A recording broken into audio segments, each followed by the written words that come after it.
Bismillahirrahmanirrahim. Assalamu alaikum to everyone, dear students of class 12th.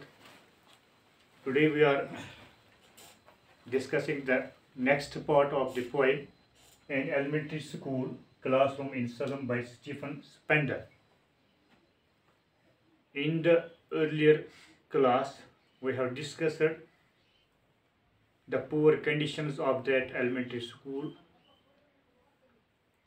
where once poet visited and saw the dirty conditions and malnourished students for the children who were reading in that school. Today we will discuss the next stanza of the poem, and we will also discuss the different poetic devices in the later part of this lecture. Now get ready. On sour cream walls, donations Shakespeare's head, cloudless at dawn, civilized doom riding all cities. Now the poet is describing the condition of the classroom. अब यहाँ पे जो अगला stanza है जो आज हम पढ़ने जा रहे हैं, पहले स्टेंजा में वो एक लड़की की हालत को बयान करता है जो उस क्लास में बैठी थी, सर नीचे झुकाए, एक लड़का जिसको वो हड्डियों की बीमारी लगी थी अपने बाप से, क्योंकि उसका बाप भी बीमार था, इस वजह से वही बीमारी जो थी वो फिर ट्रांसफ़र हो गई थी उसमें भी। इसके अलावा एक और लड़का है, उसको भी पोएट ने वहाँ पे डिस्कस किया है, जो ख्यालों में खोया हुआ था। वो गिलहरी की गेम, जो गिलहरियाँ उन दरख्तों के ऊपर वो गेम खेलती हैं, उसके बारे में वो खोया हुआ था। इसकी कोई इंटरेस्ट पढ़ने की नहीं थी। आज अब शायर कहता है कि अब मैं आपको क्लास की हालत बताता हूँ, क्लास कैसी थी। ऑन सोर cream walls donation Shakespeare said. शायर कहता है कि इस क्लास की हालत ऐसी थी जैसे कोई क्रीम जो है, अगर उसको खुला हम छोड़ें, उसके ऊपर वाला वो ढक्कन जो होता है उसको हम बिल्कुल उठाएं, फिर वो क्रीम जो होती है वो बहुत जल्द ख़राब हो जाती है। यही हालत उस क्लास के दीवारों की थी। वो क्रीम जो एक ख़राब क्रीम की तरह वो क्लास वो के वाल जो दीवारें थी वो दिखती थी, क्योंकि उनकी वो पॉलिश जो थी वो ख़त्म हो चुकी थी। इसके अलावा शायर कहता है कि इसके अलावा वो क्लासरूम जो था वो कई सारी चीज़ों से डेकोरेटेड था। डोनेशन यानी कि बड़े बड़े वहाँ पे लोगों की वो पिक्चर्स थी, जिनमें शेक्सपियर था जो कि एक बहुत बड़ा शायर रहा है इंग्लिश का। इसके अलावा एक पोइट के अलावा एक प्ले राइटर भी रहा है, और बहुत सारी चीज़ों की शक्लें वहाँ पे थी। जैसे हमने वहाँ पे देखा Shakespeare said cloudless at dawn morning, सुबह की वो खुले आसमां की एक शक्ल वहाँ पे थी। जब सूरज चढ़ने लगता है ना, उस वक्त जो वो समा होता है उसकी एक इमेज थी, एक शक्ल थी, एक तस्वीर थी जो इस दीवार के साथ लगाई गई थी। इसके अलावा civilised doom riding all cities, जो बड़े बड़े शहर होते हैं, वहाँ बड़े बड़े शहरों में वो जो बड़े बड़े वो गुंबद बनाए हुए होते हैं उनकी शक्लें वहाँ पे थी। इसके अलावा बेलेट फ्लावरी, वो कई सारे फूलों की शक्लें थी। टायरलीज वैली, ऑस्ट्रेलिया की मशहूर तरीन वैली, उसकी एक इमेज वहाँ पे लगाई गई थी। तो इस क्लास को सजाया तो गया था, लेकिन हालत इस क्लास की, इसकी दीवारें जो थी वो मैली थी।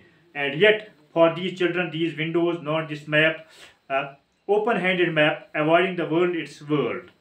तो यहाँ पे ओपन हैंडेड मैप, एक बहुत बड़ा मैप था जो वहाँ के हुक्मरानों ने, उन जालिम हुक्मरानों ने बनाया था, जिसमें वो ये मैसेज या ये बताने की कोशिश करते थे कि ये पूरी दुनिया जो है, ये पूरे लोग जो हैं, ये सब हमारे हैं। लेकिन हकीकत में जब अगर हम देखेंगे तो ये बड़े बड़े जो बादशाह थे, जो डिक्टेटर्स थे या ऑटोक्रेटिक रूलर्स थे, जो जालिम हुक्मरान थे, वो तो मैप के जरिए ये बताने की कोशिश करते थे कि ये सब हमारे बच्चे हैं।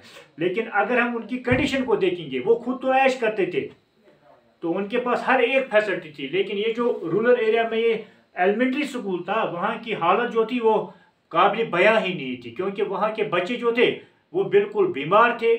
बैलेंस्ड डाइट न मिलने की वजह से उनके पास कपड़े नहीं थे, उनके पास 2 वक्त की रोटी नहीं थी। इस वजह से कुछ लोग जो थे कई बीमारियों में मुब्तला हो गए थे। कुछ बच्चे ऐसे थे जिनको अब कोई इंटरेस्ट नहीं थी पढ़ने की, क्योंकि ना वो अट्रैक्टिव स्कूल उनको अवेलेबल था, ना ही कोई फैसिलिटी, ना ही उनकी पेट में 2 वक्त की रोटी उनको मिलती थी। तो इस वजह से उनकी इंटरेस्ट जो थी वो बिल्कुल ख़त्म हो चुकी थी, क्योंकि उनकी सेहत जो थी वो बिल्कुल ख़त्म हो चुकी थी। जब इंसान के पास सेहत ही ना हो तो वो तालीम भी क्या पढ़ेगा। तो शायर यही कहता है कि and yet for these children these windows not this map their world. अगर इन बच्चों की बात करेंगे इनके बादशाह तो बड़े बड़े रूलर्स जो हैं वो तो ये कहते हैं कि हमारे बच्चे हैं, लेकिन इन बच्चों को अगर ये कहेंगे कि दुनिया जो है ये इतनी बड़ी है, बड़े बड़े शहर हैं, बड़े बड़े मतलब बहुत ज़्यादा फैसिलिटीज़ हैं लोगों के पास, वो बच्चे जो थे वो इसको मानने के लिए तैयार नहीं थे। उनके मुताबिक जो उनकी ज़िंदगी जो थी, उनकी वर्ल्ड जो थी वो महदूद थी, बस वो स्कूल की 4 दीवारों के अंदर। उनको मालूम ही नहीं था कि यहाँ से आगे भी बड़े बड़े शहर हैं, बड़े बड़े कस्बे हैं, मतलब कई सारी फैसिलिटीज़ हैं, खाने की बेहतरीन चीज़ें अवेलेबल हैं, ताज़ा फल मेवे सब कुछ अवेलेबल है। ये इन बेचारों को मालूम ही नहीं था। उनके मुताबिक तो दुनिया जो है वो बिल्कुल सिमटी हुई थी उनके उस स्कूल के 4 दीवारों के ही अंदर। तो इस वजह से पॉइंट क्या था, अगर उनको ये बताएं कि दुनिया बड़ी है तो वो मानने के लिए तैयार नहीं है, क्योंकि उनको उनके सामने तो दुनिया बस इतनी ही है। अगर उनको कोई ये कहे कि दुनिया में लोग जो है वो ऐश व इज्जत की ज़िंदगी गुजारते हैं तो वो मानने के लिए तैयार नहीं है, क्योंकि उन्होंने कुछ देखा ही नहीं है। वो तो बिल्कुल गुर्बत में ही पले बड़े हैं और बिल्कुल भूखे ही उन्होंने अपना अभी तक का सफ़र जो है ज़िंदगी का वो तय किया है। इस वजह से उनके लिए ये कोई नई बात है जिस पे वो यकीन ही नहीं कर सके। Children these windows not this map there world. अब उनके लिए दुनिया जो है वो सिर्फ यही 4 दीवारें स्कूल की और वो विंडोज खिड़कियां वगैरह, वो समझते हैं बस इतनी ही दुनिया है। Where all their future is painted with a fog. और उनकी जो फ्यूचर जो थी उन बच्चों की, उनको लगता था उनकी फ्यूचर जो है वो बिल्कुल डार्क है। जैसे यहाँ पे वर्ड किया है यूज फॉग, फॉग कहते हैं हम धुंध को, लेकिन यहाँ पे इसको इस वजह से फॉग को यूज किया गया है टू डिवेट that this fog actually mean very dark और अनसर्टेन। उनको पता ही नहीं है कि उनका मुस्तकबिल क्या है। उनका मुस्तकबिल जो है वो बिल्कुल तारीख है, वो बिल्कुल अनसर्टन है, गैर यकीनी है, वो बिल्कुल तारीकी में ही है, क्योंकि उनके पास कोई फैसिलिटी नहीं है। उनको ये मालूम ही नहीं है इस वक्त रोटी अगर मिल भी जाए थोड़ी बहुत शाम को मिलेगी या ना नहीं मिलेगी। जिसकी एक बहुत बड़ी मिसाल मैं आपको ऐसी भी बता सकता हूँ कि जब एक बच्चा जो होता है वो माँ के पेट में जब होता है उसको लगता है पूरी दुनिया जो है वो वही है, लेकिन जब वो बाहर आता है तो फिर उसको अगर कोई ये कहे कि अब तो एक और दुनिया में जब आता है तो वो फिर कहता है कि इतनी बड़ी दुनिया।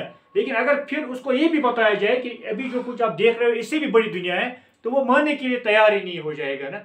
तो यही हालत इन बच्चों की है। इनको अगर कोई ये कहे कि दुनिया इतनी बड़ी है, हर एक फैसिलिटी दुनिया में अवेलेबल है, तो वो मानने के लिए तैयार नहीं है, बल्कि उनकी फ्यूचर जो है वो बिल्कुल डार्क है। उनको कोई एक्सपोजर नहीं है, उनके लिए कोई गाइडेंस नहीं है, उनकी तरबियत का कोई इंतज़ाम ही नहीं है, क्योंकि पहली बेसिक नीड जो है वो ये है कि 2 वक्त की रोटी। जब इंसान को खाने के लिए कुछ मिल जाए, a sound mind lies in a sound body. जब इंसान की सेहत अच्छी हो तो उसका दिमाग जो है वो भी सेहतमंद होगा। अब इन बेचारों के पास जब इनके पास खाने के लिए कुछ नहीं है तो शायद कहता है इनसे हम क्या एक्सपेक्ट करें, ये पढ़ें, और पढ़ने के लिए भी उनके पास कोई फैसिलिटी अवेलेबल नहीं है। तो नेक्स्ट पार्ट पे आते हैं, a narrow street sealed in with a lead sky. अब नैरो कहते हैं ना, नैरो प्लेस, एक ऐसी तंग गली, एक तंग रास्ता। तो इनको लगता है जैसे एक बिल्कुल जैसे एक तंग गली होती है, वैसे इन बेचारों की दुनिया जो है वो महदूद है, रिस्ट्रिक्टेड है। Sealed in with a lead sky. Lead sky हम उसको कहते हैं ना क्लाउडी स्काई, यानी कि एक ऐसी लीड स्काई को हम कहते हैं क्लाउडी स्काई, एक ऐसी स्काई जो क्लाउडी हो। यहाँ पे इससे इसका मुराद ये है कि एक डार्क फ्यूचर, यानी कि क्लियर स्काई तो ब्राइट फ्यूचर, डार्क स्काई या लीड स्काई, क्लाउडी स्काई तो डार्क फ्यूचर। यानी इन बेचारों को एक कैद खाने में जैसे महदूद किया गया है, तो इनका फ्यूचर कुछ भी नहीं है। इनको मालूम ही नहीं है कि आगे क्या होगा। इन्होंने बिल्कुल जिंदगी की वो उम्मीद जो है वो इन बेचारों ने खोई है। इनको मालूम ही नहीं है कि आगे क्या होगा इनके साथ।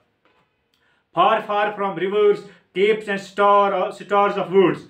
इन बेचारों को अगर कोई ये बताए बड़े बड़े दरिया हैं, बड़ी बड़ी नदियां हैं, खूबसूरत आबशार हैं, खूबसूरत मतलब टूरिस्ट स्पॉट्स हैं जहाँ ये जाके मतलब एंजॉय कर सकते हैं, तो ये मानने के लिए तैयार नहीं है। क्यों? फार फार फ्रॉम रिवर्स। ना इनने कोई चश्मा देखा है, ना इनने कोई दरिया देखा है, ना इनने कोई आबशार देखे हैं। केप्स उसको हम कहते हैं ना कि जैसे मतलब क्या हो कि एक बीच में से दरिया हो, इसके साइडों में फिर क्या हो हाईलैंड्स हो। हाईलैंड जब ऊपर से कोई पानी आ जाए, दैट्स कॉल्ड क्या, केप्स हम उनको बोलते हैं। तो इन बेचारों ने कोई ऐसा आबशार भी नहीं देखा है, कोई केप नहीं देखी है। इसी तरह stars of words. Stars of words जो होते हैं ना, इसका मतलब है कि एजुकेशन। स्टार्स ऑफ वर्ड्स, इनके पास कोई तालीम नहीं है। यहाँ पे स्टार्स ऑफ वर्ड्स का मतलब है कि एजुकेशन। इन बेचारों को कोई नॉलेज ही नहीं है, तो इस वजह से इनको ये प्रॉब्लम भी है। केप्स, मैंने एक वर्ड यहाँ पे बोला था आपको, केक्स हम उसको कहते हैं कि जो एक दरिया सा खूबसूरत कोई नदी हो, जिसके दोनों तरफ से हम क्या देखें, वो पिठार से देखें, वो हिल्स देखें, तो वहाँ से ये हाईलैंड से, यानी हाईलैंड कम्स फ्रॉम वाटर, एक ऐसा वाटर यानी कि पानी दैट कम्स फ्रॉम हाईलैंड, ऊपर से जो पानी आता है ना, जिसके दोनों तरफ से वो आबशार से होते हैं, उसको हम हाईलैंड बोलते हैं, केक्स बोलते हैं। तो ये चीज़ें जो है इन बेचारों ने कभी देखी ही नहीं है, ये तो घरों से बाहर इनको किसी ने अभी तक लिया ही नहीं है, तो ये भी उनके लिए एक बहुत बड़ी प्रॉब्लम है। तो इस वजह से इसके अलावा surely Shakespeare is wicked the map a bad example. अगर इन बच्चों को कोई ये कहे कि शेक्सपियर एक बहुत बड़ी हस्ती है, वो मानने के लिए तैयार नहीं है, क्योंकि शेक्सपियर ने पोइट्री जो भी की है, जो बातें शेक्सपियर ने अभी तक ड्रामों में बयां की हैं, तो इन बच्चों ने तो वो तो इससे बिल्कुल दूर है। अगर शेक्सपियर ये कहता है कि मोहब्बत एक बहुत बड़ी चीज़ है, मोहब्बत से इंसान कई सारे लोगों के दिल जीतता है, लेकिन इन बेचारों को किसी ने मोहब्बत ही नहीं दी है, तो ये कहेंगे कि शेक्सपियर जो है, he is a wicked person, he is an evil person, तो वह इसको बुरा आदमी समझते हैं। क्योंकि जो हकीकत में इन्होंने जो इनको कहा जाता है वो प्रैक्टिकली इनके सामने एग्जिस्ट बिल्कुल नहीं होता है। इसी तरह द मैप बैड एग्जाम्पल, इसी तरह जो बड़ा मैप वहाँ पर लगा हुआ है, अगर इनको कोई ये कहे कि ये मैप जो है ये एग्जिस्ट होता है, तो वो कहेंगे आप तो झूठ बोलते हो। क्यों? कि जब अगर आप इनको कई सारी चीज़ें बताओगे कि दुनिया में ये फैसिलिटीज़ हैं, वो चीज़ें हैं, लोग जहाज़ों में भी मतलब सफ़र करते हैं, गाड़ियाँ हैं, मतलब खाने पीने की बड़ी बड़ी चीज़ें हैं, तो उससे क्या होगा, with ships and sun and love. अगर कोई ये कहे कि बड़े बड़े जहाज़ हैं, बड़े बड़े मतलब फ्यूचर ब्राइट है, and love tempting them to steal, तो फिर उससे क्या होगा, इन बच्चों के अंदर चोरी करने करने की आदत पैदा हो जाएगी, ये फिर चोर बन जाएंगे। क्यों? ये कहेंगे कि फिर तो हमसे सब कुछ छीना गया है, हम फिर क्या करें, बाय फोर्स इन चीज़ों को हम स्नैच करें। तो इस वजह से इनको ये समझाना कि शेक्सपियर एक बहुत बड़ा पोएट था, ये प्ले राइटर था, तो ये मानने के लिए तैयार नहीं है। अगर हम इनको ये कहेंगे कि दुनिया में ये सारी फैसिलिटीज़ हैं, तो इन बेचारों ने जब कुछ देखा ही नहीं है, तो ये सीधे इससे इनको प्रोवोकिंग हो मिलती है चोरी करने की, क्योंकि इन बेचारों को बिल्कुल दुनिया इनका फ्यूचर जो है वो बिल्कुल डार्क है। तो ये हमने दो स्टैंज़ा आज फिर पढ़े इस पोएम की, and elementary school that is in slum. तो टुमारो इंशाल्लाह we will discuss the different poetic devices that are being mentioned in this poem, and we will also discuss the remaining part of the poem. Until then, Khuda Hafiz, Allah bless you.